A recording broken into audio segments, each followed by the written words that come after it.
Capítulo 7. Expresión universal e individual de los 7 rayos. Antes de iniciar nuestra segunda conversación acerca de los 7 rayos, tengo especial interés en repetir lo dicho al respecto en la conversación del mes pasado, en el sentido de que rayo es una definida cualidad o característica de la divinidad solar expresada en forma de energía y manifestada por medio de una entidad psicológica de elevada trascendencia espiritual y a través de un planeta sagrado. Tal como dijimos en aquella oportunidad, 7 son las cualidades distintivas de la divinidad, psicológicamente descritas como voluntad dinámica, amor atrayente, inteligencia creadora, armonía y belleza, investigación científica, devoción a un ideal, el propio universo y magia de orden y cumplimiento. 7 son, por tanto, las entidades psicológicas o señores de rayo, llamados también logos planetarios o, utilizando la conocida frase bíblica, los 7 espíritus ante el trono de Dios, siendo lógicamente 7 los cuerpos de expresión física o planetas sagrados que utilizan dichos logos. Tales planetas son Vulcano, Júpiter, Saturno, Mercurio, Venus, Urano y Neptuno. Dijimos también, y les ruego que al insistir sobre este delicado tema apelen ustedes al testimonio de la propia intuición, que el dios o logos de nuestro universo podría ser, de acuerdo al sentido místico de ciertos cantos orientales de la más lejana antigüedad, la encarnación cósmica de un elevado adepto de la estrella Sirio, de la constelación del Can. Ahora bien, si estas explicaciones esotéricas se hacen difíciles de comprender o no aparecen como válidas ante el juicio intelectual, acepten al menos, ya que estas explicaciones están al alcance de todas las mentes medianamente cultivadas, que la concepción septenaria de la naturaleza es evidente con solo que observemos la obra divina tal como ella se demuestra a nuestro inmediato alrededor. El distinto colorido de la naturaleza, a partir de los 3 colores básicos, el rojo, el azul y el amarillo, nunca rebasará el número de 7, y el resultado de las infinitas combinaciones que pueden ser realizadas utilizando un simple rayo de luz solar nunca rebasarán la norma universal demostrada a través del espectro del mismo, es decir, el de los 7 colores, corrientemente denominados del arco iris rojo, anaranjado, amarillo, verde, azul, índigo y violeta, aunque en una increíble pluralidad de matices.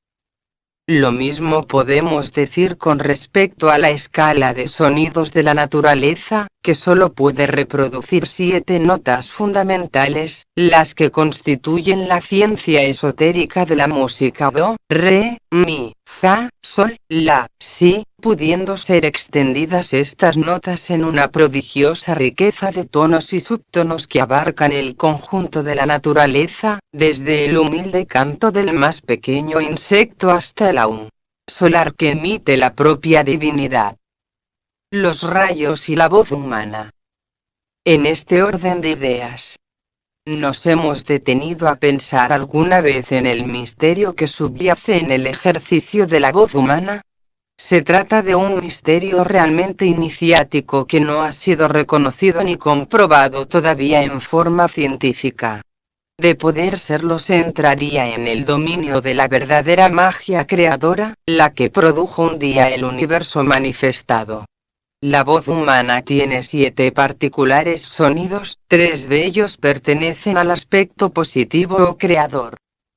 Se trata de la voz masculina, la cual en su gran variedad de matices solamente puede dar las voces de tenor, barítono y bajo.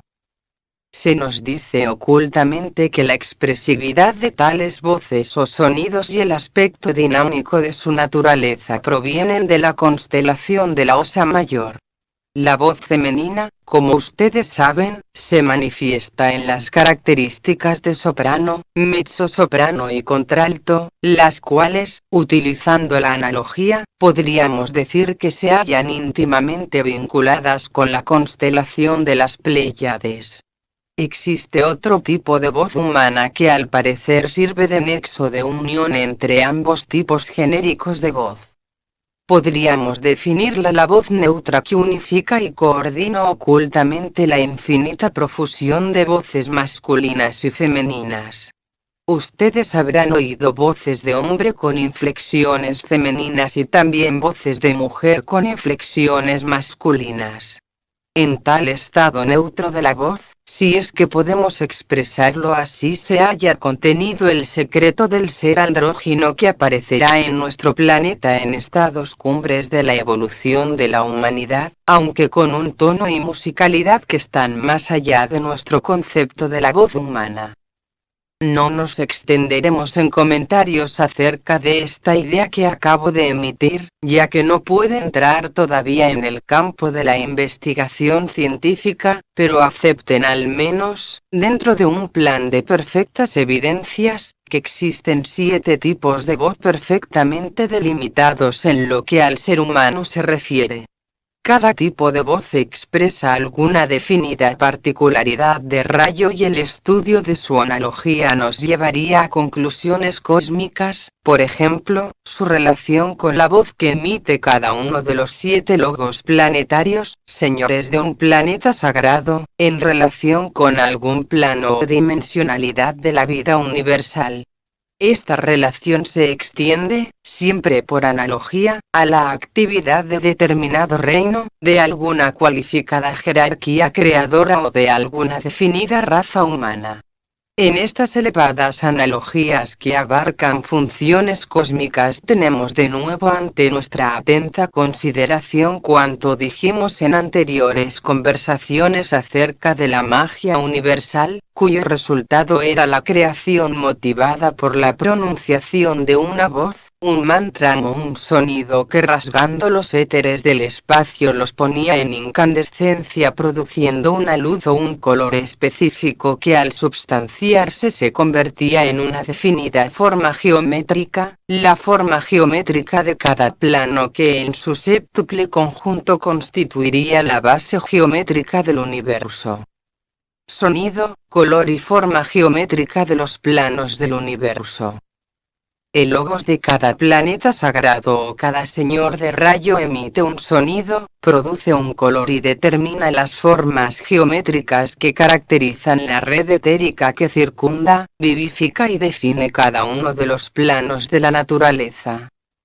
Utilizando la visión esotérica y teniendo presentes algunas de las 7 claves de la analogía hermética, podría ser clasificado nuestro universo de acuerdo con los 7 sonidos, la voz particular de cada uno de los logos planetarios, los 7 colores, expresando las cualidades distintivas de los mismos y 7 formas geométricas caracterizando la expresión en cada plano de la actividad de cada una de las 7 jerarquías creadoras, de los 7 reinos y de las 7 razas raíces, pudiendo ser comprendido, dentro de una elevada concepción poética y mística, que la totalidad del universo apreciada desde el ángulo de visión de algún exaltado logos cósmico, aparecerá sin duda como un impresionante conjunto de sonidos, colores y formas de inenarrable belleza, surgiendo todo ello del misterioso centro de creación que es la vida de nuestro logo solar. Esotéricamente se nos dice que el universo en el cual vivimos, nos movemos y tenemos el ser, contemplado con la visión de algún elevado rishi, aparece como una maravillosa flor de 7 pétalos, cada uno de los cuales con su propio y distintivo color. Extendiendo esta idea en alas de nuestra fantasía, podríamos imaginar que el olfato de aquella excelsa entidad cósmica puede oler la fragancia de la mística flor universal, el perfume que emana de sus cualidades inmortales, e incluso que el aliento vivificador de aquellas inmensas soledades cósmicas llevará a los afinados oídos del gran Rishi, el canto particular que emite cada uno de los sagrados pétalos, produciendo aquellos místicos sonidos esotéricamente cualificados como música de las esferas. Concretando nuestras ideas al respecto para un estudio más detallado de los rayos, deberemos insistir sobre lo dicho en nuestra primera conversación, en el sentido de que cada uno de ellos, como perfectas entidades psicológicas, se manifiesta cíclicamente como vida, cualidad y apariencia, o más concretamente todavía, como sonido, color y forma geométrica. De ahí que, estudiando las particularidades de cada rayo de acuerdo con el espíritu de singularidad que los define, podríamos decir que al primer rayo le corresponde la nota más elevada del pentagrama cósmico, la nota Si, el color más vivo, el rojo, y la forma geométrica más perfecta, el círculo, símbolo perfecto de Dios cuando surge de un dilatadísimo ciclo pralágico con la intención o determinación de crear. La cualidad psicológica de la voluntad dinámica de crear en los elevados niveles del sistema solar, al descender a los más bajos niveles de la naturaleza, origina el reino mineral y el cuerpo físico denso de todos los seres vivientes. Al segundo rayo le corresponde la segunda nota del pentagrama, la nota La, el color azul intenso, y su forma geométrica es el círculo con un punto en el centro. Su cualidad psicológica es el amor incluyente, y su vibración descendida a los mundos inferiores produce el reino vegetal y constituye la base creadora del vehículo emocional de los seres humanos. Al tercer rayo le corresponde la tercera nota del pentagrama, la nota Sol. Su color es el amarillo y su forma geométrica el triángulo equilátero perfecto.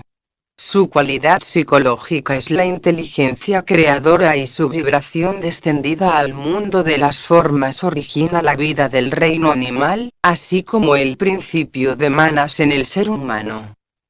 Al cuarto rayo se lo denomina ocultamente el rayo de armonía, ya que su principal misión en el universo es servir de centro de relación y vinculación entre todos los demás rayos. Le corresponde la nota Fa, el sonido místico de la naturaleza, tal como esotéricamente se nos dice. Su color distinto es el verde y su forma geométrica el cuadrado. Su cualidad psicológica es equilibrio y armonía. Se expresa en los planos intermedios de la naturaleza por medio del reino humano, el intermediario entre los reinos subhumanos y el reino espiritual. Por tal motivo al cuarto rayo, tal como incide sobre la humanidad, se le denomina de armonía a través del conflicto, por cuanto el ser humano debe alcanzar la armonía y el equilibrio estable de su vida a través del proceso doloroso e inevitable del karma. Simbólicamente hablando, el reino humano debe construir un perfecto triángulo equilátero sobre las bases del cuadrado o del cuaternario inferior, es decir, la tríada espiritual Atma Buddhi Manas sobre el soporte de la base cuadrada constituida por la mente inferior, el vehículo emocional, el cuerpo etérico y el cuerpo físico denso. Al quinto rayo le corresponde la nota Mi del pentagrama cósmico. Su color específico es el anaranjado y su forma geométrica la estrella de 5 puntas.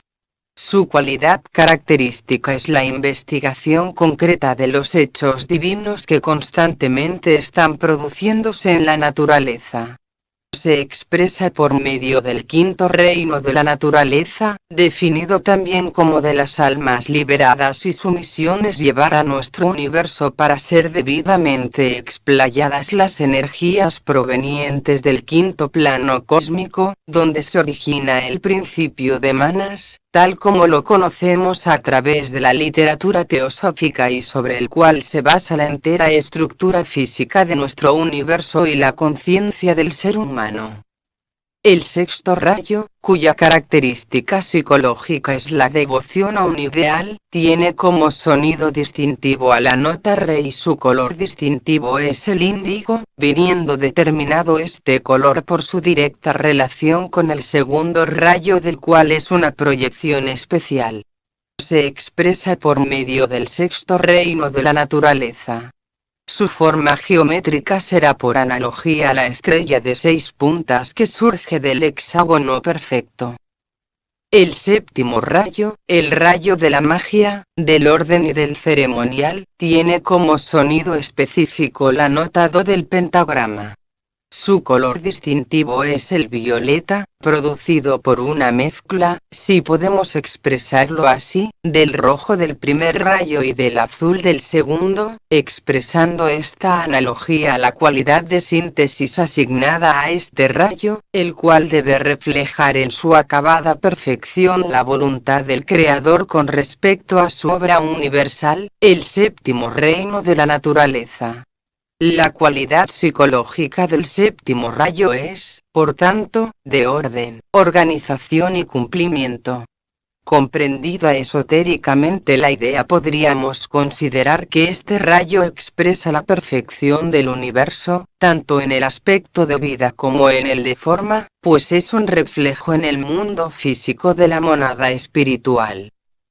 Su expresión geométrica, si nos atenemos a la analogía, será sin duda la estrella de 7 puntas, revelándose a través de cada una de ellas un color específico y la emisión de una nota distinta, dándonos quizás así una idea certera de las cualidades de magia y de síntesis asignadas a este rayo. El hombre en relación con los planos del sistema solar. Hemos hablado de los rayos en función de los reinos de la naturaleza.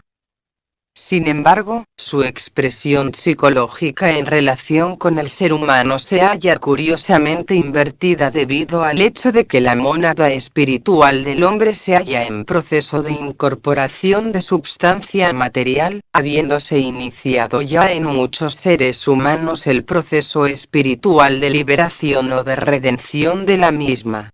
Vemos así, que el aspecto más elevado del ser humano en el arco evolutivo de su vida espiritual expresa como característica distintiva la fuerza liberadora del primer rayo, el cual, en la vida expresiva de la naturaleza origina, según vimos anteriormente, el reino mineral y el cuerpo físico denso de todas las especies vivientes.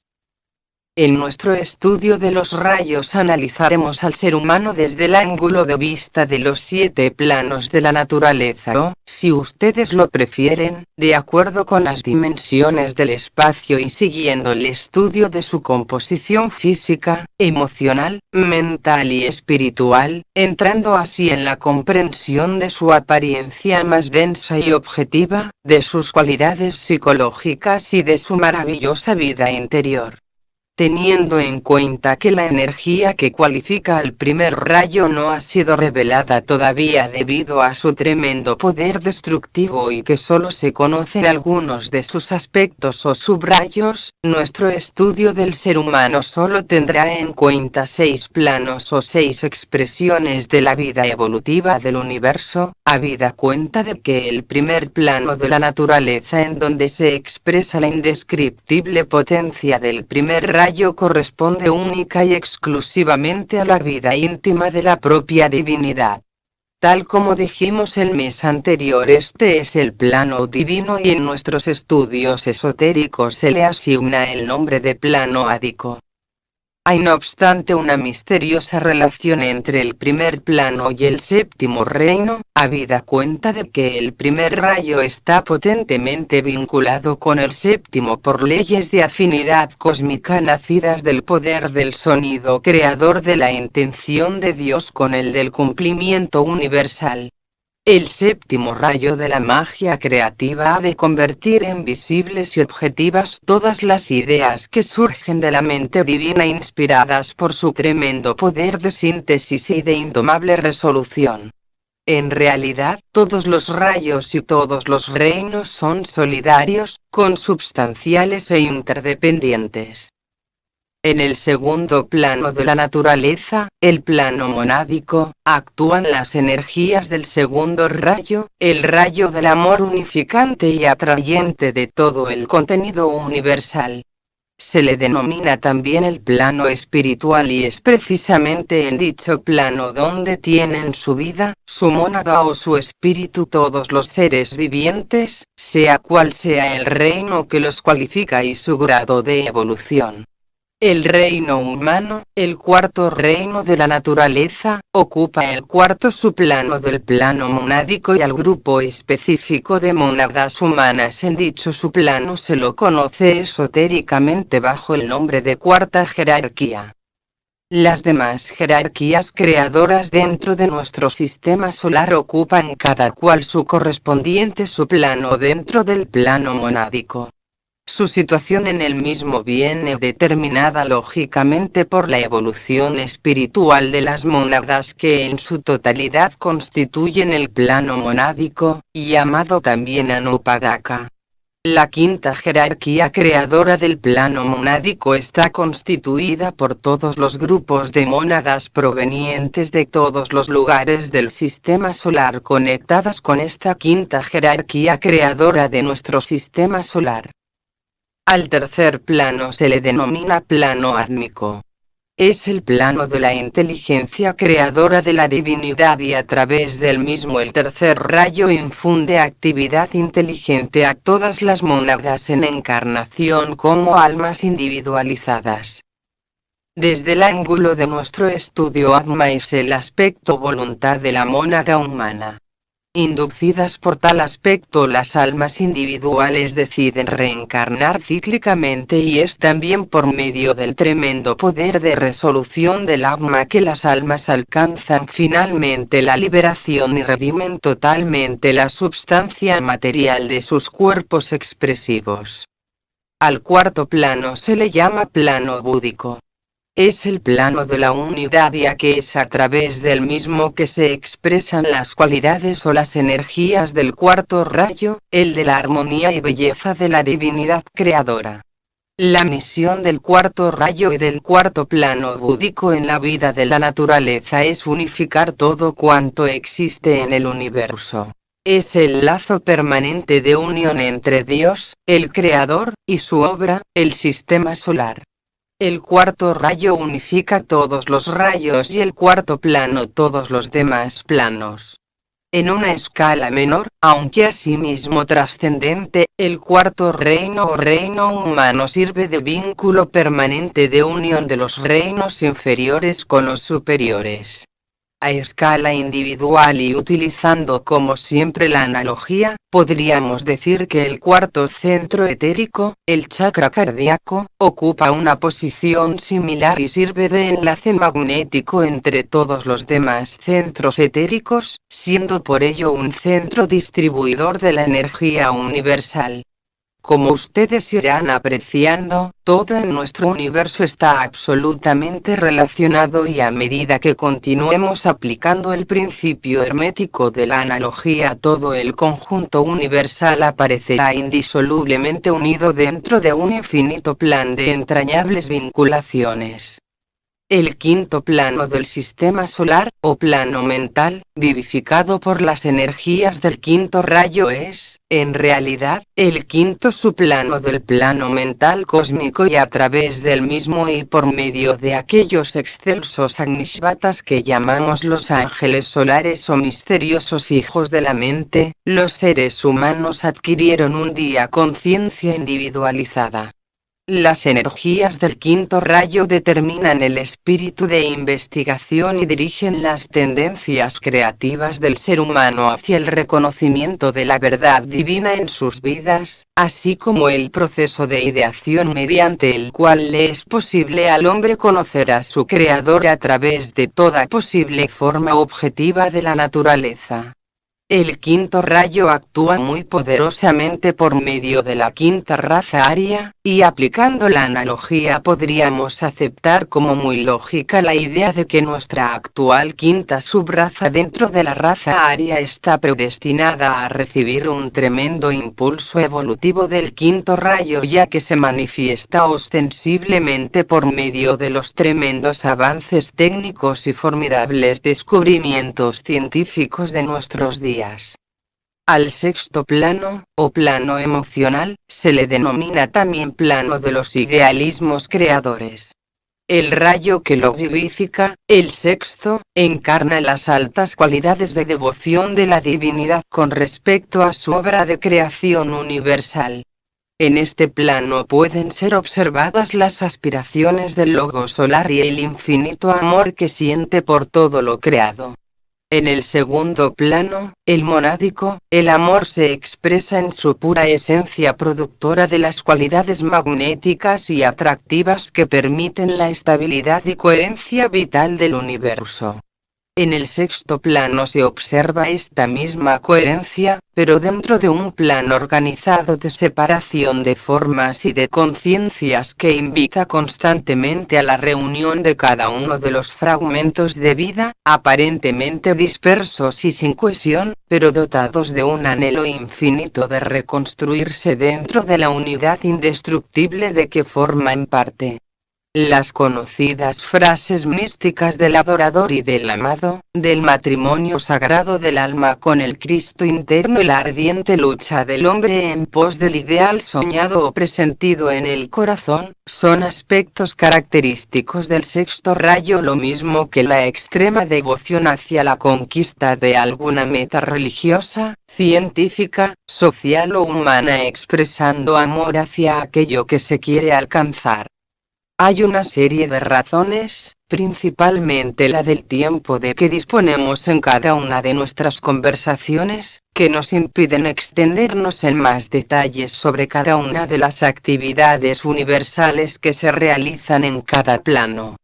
Estamos seguros, sin embargo, que aplicando cada cual el principio de analogía podrá extender considerablemente cuanto venimos diciendo de acuerdo a las luces de la propia visión. El séptimo plano, o plano físico, debe expresar en forma concreta y objetiva la intención primordial de manifestación del Señor del universo. La idea y la forma deben complementarse a un extremo tal de perfección que ambas constituyen un solo cuerpo místico de expresión universal, es decir, que el verbo de revelación debe hallar un cáliz apropiado en cada cosa concreta de su vasto plan de creación. Tal es la misión del séptimo rayo en este séptimo plano de manifestación física.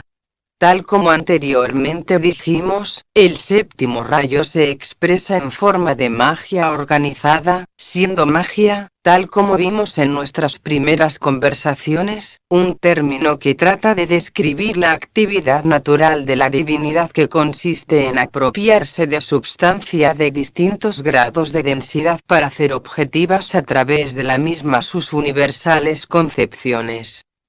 Ustedes recordarán también cuanto dijimos en aquellas anteriores conversaciones en el sentido de que todo proceso mágico es el resultado de palabras y sonidos, encarnando cualidades, que finalmente se convertían en formas geométricas. El séptimo plano es, por así decirlo, una gigantesca forma geométrica que refleja con absoluta fidelidad en tiempo y espacio la voluntad y la idea definida del Creador con respecto al universo. Ustedes dirán, quizás, que todos los planos ofrecen idéntica triple característica de vida, cualidad y apariencia. Así es, en efecto, pero en el séptimo plano y a través de las energías del séptimo rayo esta realidad es todavía más evidente y descriptible por cuanto este plano es el de la más densa objetividad y el que más concreta y definidamente ha de encamar los arquetipos de perfección que el Señor del universo ha diseñado para cada reino, para cada raza y para cada especie. Pregunta: según he deducido de sus palabras, el conocimiento de los rayos que nos condicionan y nos rigen puede ayudarnos en el proceso de la evolución. Pero, ¿bastará el simple conocimiento para lograr esta evolución? Respuesta: el conocimiento de los rayos que influyen en nuestra vida puede ayudarnos a clarificar el camino a seguir, a desarrollar científicamente ciertas facultades de orden psicológico necesarias para el desenvolvimiento de nuestra personalidad y preparar así la introducción consciente de las energías del alma en nuestra vida. Tenga usted en cuenta al respecto que el conocimiento de los rayos que actúan en y a través de nosotros, puede depararnos la orientación precisa hacia la vida inmortal del alma, teniendo en cuenta, tal como hemos dicho otras veces, que rayo es al propio tiempo energía, cualidad e intención y que cualquiera de nosotros viene condicionado por la actividad de 6 rayos. Estos son: A. El rayo monádico. B. El rayo del alma espiritual, el ángel solar. C. El rayo de la personalidad del alma en encarnación. D. El rayo de la mente. E. El rayo del vehículo emocional. F. El rayo del cuerpo físico. Esta diversidad de rayos, examinada desde el ángulo de vista meramente intelectual, puede aparecer como demasiado compleja, como una especie de rompecabezas entre cuyos elementos parece existir una profunda descohesión o falta de sincronismo. En realidad esto no es así, ya que existe una perfecta adaptabilidad entre los distintos rayos que intervienen en el proceso evolutivo. Se precisa, no obstante, de una gran concentración mental sobre los hechos que concurren en nuestra vida y condicionan nuestra conducta para ir determinando progresivamente la cualidad característica de cada rayo y poder actuar así más conscientemente en el devenir de la existencia. Me preguntará usted, quizás, ¿qué utilidad puede tener para nosotros el conocimiento de los rayos? Yo le responderé que es la misma que precisa el buen artesano con respecto a las herramientas que utiliza en su trabajo, ya que lógicamente este conocimiento le permitirá realizar obras verdaderamente meritorias por poco que le ayuden la inspiración y el buen deseo. Se trata de definir la cualidad de los rayos por medio de la atención y de la observación consciente de las reacciones físicas y psicológicas ante los incontables acontecimientos de nuestra vida social de relación. Otra cosa que hay que tener en cuenta es que los rayos son las avenidas de contacto no solo de la vida material, sino también de la vida espiritual. Así, desde el ángulo de vista esotérico, el rayo es un sendero de aproximación a los bienes inmortales y no podemos separar por tanto el conocimiento de un rayo, singularmente el que cualifica al alma, del desarrollo de nuestra vida interna. Hay que tener presente, también, que el conocimiento de los rayos lleva consigo el de la técnica específica de realización dentro de aquella línea de rayo. Se trata de una técnica natural de aprovechamiento de las energías que nada tiene que ver con los ejercicios de yoga ni con los métodos conocidos de meditación a los cuales estamos tan familiarizados. Se trata de una serie de impactos íntimos sobre el ser psicológico que lo llevan a cambiar fundamentalmente el curso de sus pensamientos, emociones y actos. Un día nos daremos cuenta en virtud de la propia experiencia que existe una estrecha vinculación entre el conocimiento de los rayos y la capacidad de la atención consciente sobre cuanto ocurre dentro y fuera de nosotros mismos. La profundidad de la atención y la observación consciente nos mostrarán sin equívoco posible cuál ha de ser la línea de rayo que deberemos seguir. Pregunta entonces: ¿no cree usted en la eficacia del yoga como instrumento de conocimiento individual? Respuesta: yo digo, de acuerdo con la lógica, que el conocimiento de los rayos nos situará en óptimas condiciones para elegir el yoga más conveniente a nuestra vida individual. No es a través de un yoga elegido al azar que determinaremos la cualidad de nuestros rayos, sino que será precisamente el conocimiento de los rayos lo que facilitará la elección del tipo de yoga más correcto y oportuno.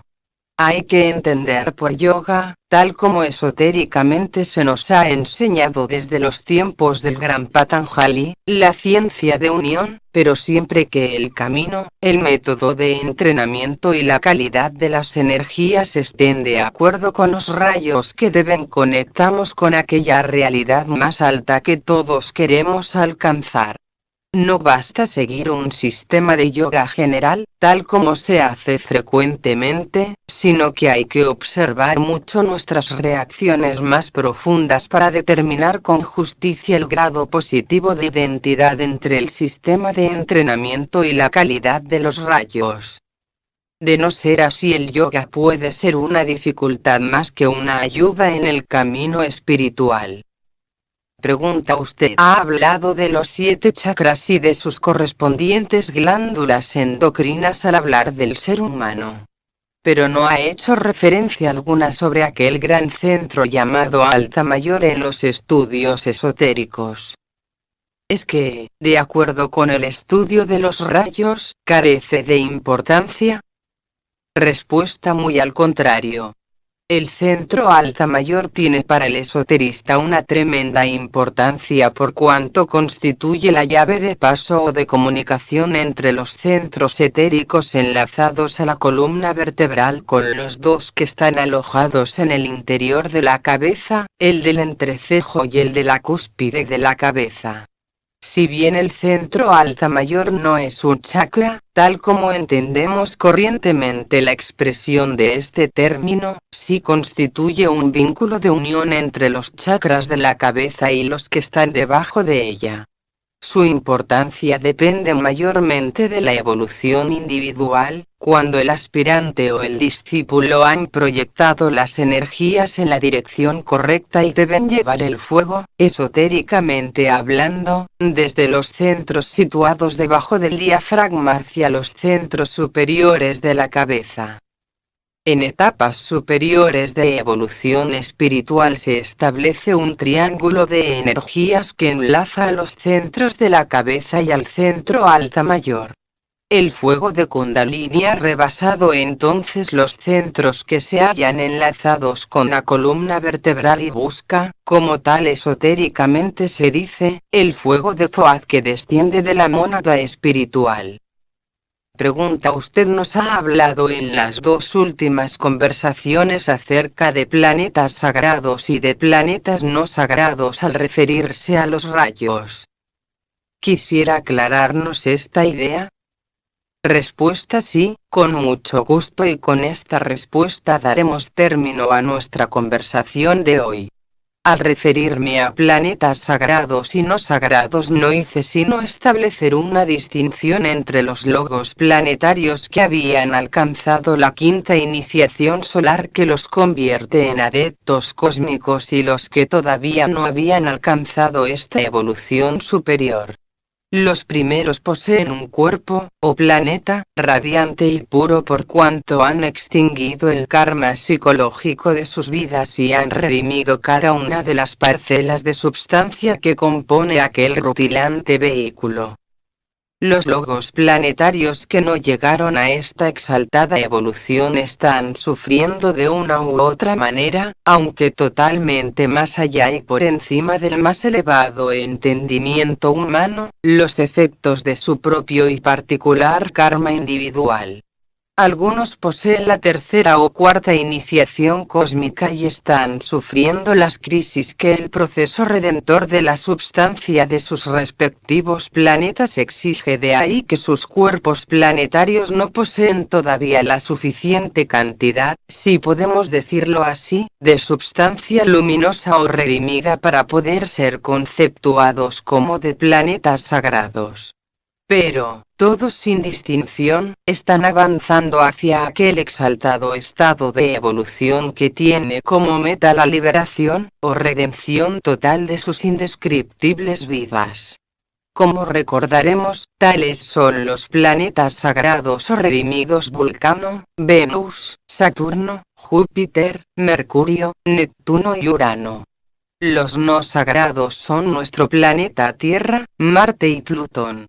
Se nos dice esotéricamente que hay todavía 2 planetas más dentro de nuestro sistema solar para completar los 12 que exige su armonía con las 12 constelaciones del zodíaco, pero que no han entrado todavía en proceso de manifestación cíclica.